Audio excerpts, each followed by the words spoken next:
do a reaction video to Rerez. My boy Rerez, I love watching this. I love watching the video.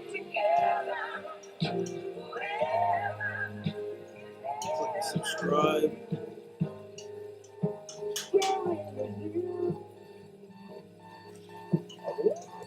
I'll put on a video.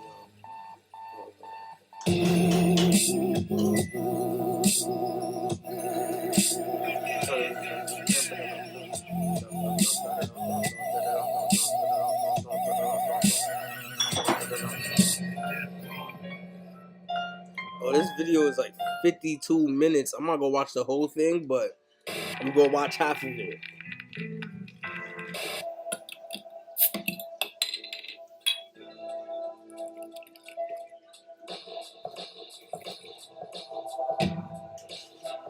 I never go looking for bad video game consoles, because bad video game consoles, they just seem to find me. And what really sucks about finding these systems is that, in my head, I assume I'm going to find something that's just so good, something that other people haven't found before, a hidden lost treasure, an amazing game lost in the sea of these collections built into these systems. But that never happens. It's never happened, but I keep thinking it will. So after that last system, I didn't think it could get any worse. So I decided that I was just going to avoid featuring these consoles on the show. But while driving through Virginia, I went to a video game store. And at that store, they had this. This system has 200 built-in games. 200! And you would assume I wouldn't want to actually take a look at them. But it got worse, because when I turned it on, I found out that this thing had a couple of games that related to the last plug-and-play system, which technically made this a sequel console. A sequel console. Someone played that other system, took its games, and made a sequel. That's what this is.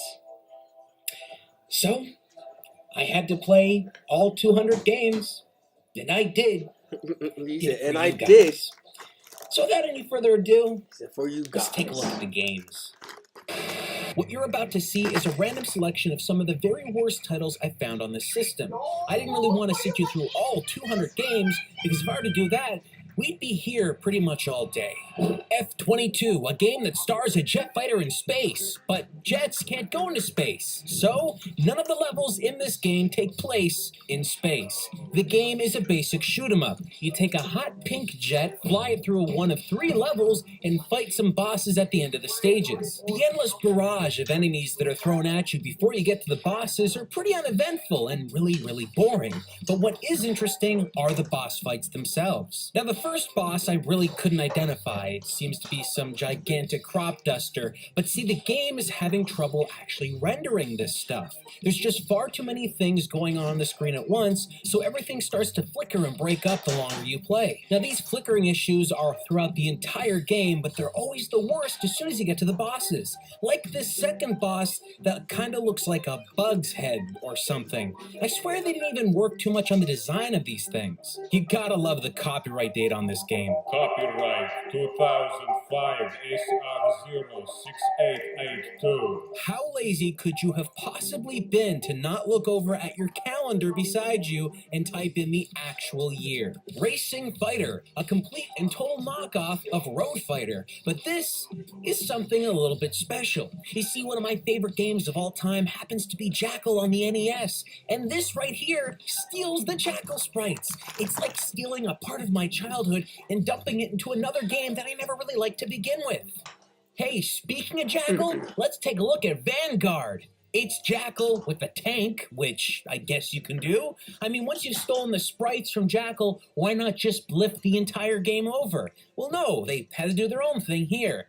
This game does not play very well. It takes everything that Jackal was very good at doing and basically half-asses it. I just don't understand. How can you play Jackal, rip it off, but not get anything right. The shooting's slow, the movement's slow, hit detection is off, and even the weirdest implementation of a health bar system doesn't make any sense when you're driving a tank, and it really should just be one hit, one death, kind of like how Jackal originally did it. In their weak attempt to try and make this game somewhat worthwhile, it ends up just falling on its face. Animal Blockies. It's Mahjong, but with animal faces instead of the original characters off the original tile set.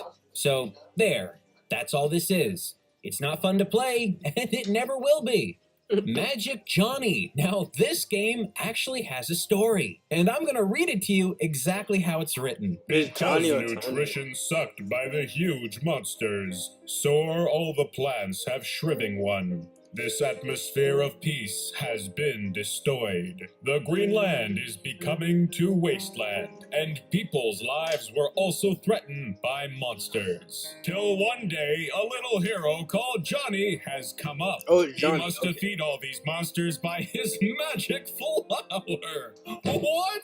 So the way that this game works is that Johnny, the little guy wearing the hat there, has a flower that he keeps in his pocket. He pulls it out and it eats enemies on the screen. It looks weird and it plays weird. And the game level, well, it never seems to end. I played this stage for a really long time and I didn't find out how to move and progress to the next stage. And you know what? That's fine, because I really didn't want to keep playing. Police Dog Lassie. Look into the eyes of a dog that apparently has no eyeballs at all and just dark, soulless voids where eyes should actually be. Some burglar or criminal type guy decided that, hey, you know all those things I just stole? I'm gonna throw them into somebody's lawn, and guess what? I'm gonna throw bombs in the lawn as well. Your job as the police dog is to memorize all the little areas where that criminal threw everything and only select the items that were stolen and don't select things that are gonna hurt you. This is a fairly boring and very unfun memorization game, which I would not recommend anyone play. The police dog doesn't even have any abilities, which is amazing because the one thing dogs are usually really good at is smelling things. You eventually forget where all the random items are placed and you're just naturally gonna hit bombs. So this game is just awful. Violent chasing. Don't let the title confuse you. The one thing this game doesn't have is violence. But there is a lot of chasing because you are a police car chasing a truck. But this is where the game gets incredibly annoying. Unlike other games that have a kind of level layout like this, like let's just say Pac-Man, where you can choose to go in any direction you want, your police car can only go forward. So if, for instance, you see that the truck is behind you, you can't turn your car around. You simply only have the option of going forward and turning left or turning right, and that's essentially the entire game. Oh, there are power-ups you can find on the level, like gas canisters that make you drive faster, or even clocks that give you more time. But you see, none of that matters because the controls are just awful. Your car handles like a broken Hot Wheels toy, and it never really gets any better than that. So the best experience you're gonna have with this game is when you turn it off. Pong Pong! You'd probably assume it's a Pong ripoff, but guess what? It's not! It's a bumper car thing with holes in the stage where you have to kind of bump the other cars into an awkward little spot so they fall in the holes. This game is so annoying, I actually hurt myself while playing it. My thumb kept slipping off the joystick in frustration because I just wanted to get one of those cars into one of those freaking holes, but it never ever works. But let's just say you do get one of those stupid cars in one of those holes, they just respawn right away. It just keeps going on for as long as they've got lives. I would never recommend this game to anyone. It is beyond irritating. Rabbit Village. Some mountain green cliff building type of thing has a fire, and you, as a rabbit on the top of the hill with some kind of pulley system and chair thing, have to save a bunch of rabbits before they burn to death. Honestly, after a couple minutes of playing this game, you're just gonna let those rabbits burn. But let's just say you want to save the rabbits. Well, you've got some weird hippopotamus crocodile type thing that's basically dropping bombs above you and trying to hit you when you're standing in a certain area above that one green building thing. Look, I don't really understand what's going on here, but there's very little challenge once you've just figured out to avoid the bomb. So once you've done that, you're kind of good. Seaport Girl. Girl? It's a seaport. I think that's supposed to be guard.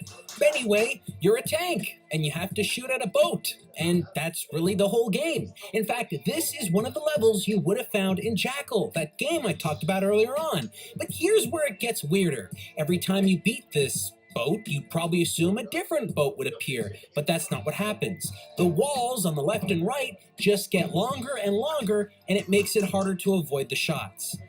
It's really tiresome, and I just hated this game. Seawolf.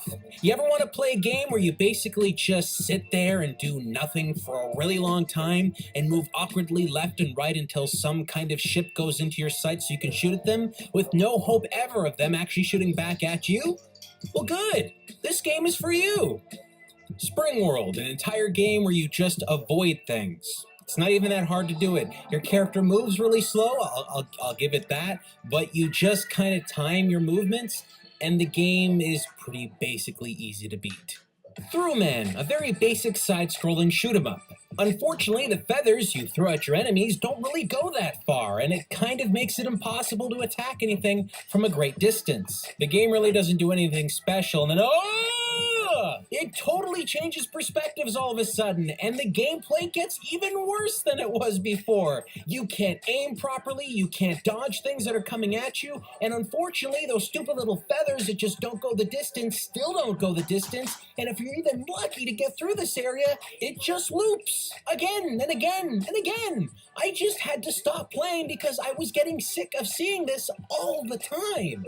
Toy Factory. Now call me an idiot, I've got no idea how this game works. You got random items that come down on a series of conveyor belts, and you have to control the little buckets at the bottom of the stage so that the items can go into the correct colors. At least that's what I thought it was, but sometimes an item that worked the first time doesn't work the second time you try it out. I'm not too sure why this happened, but no matter what I attempted to do in this game, nothing seemed to work. And for an added bit of irritation, sometimes the conveyor belts just magically turn the opposite direction. There's no rhyme or reason for it, it just happens to screw you up. And because you don't know where anything's going anyway, it just further irritates you beyond belief.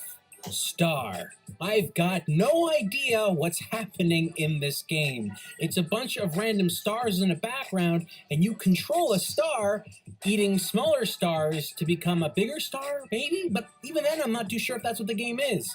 I played this game for 15 minutes, and I still have no idea what it's about. Wild Worm. Now, in this game, you're just a small worm eating things, and what even is that? Are those its eyes? Can it see me? Are its eyes made of wood?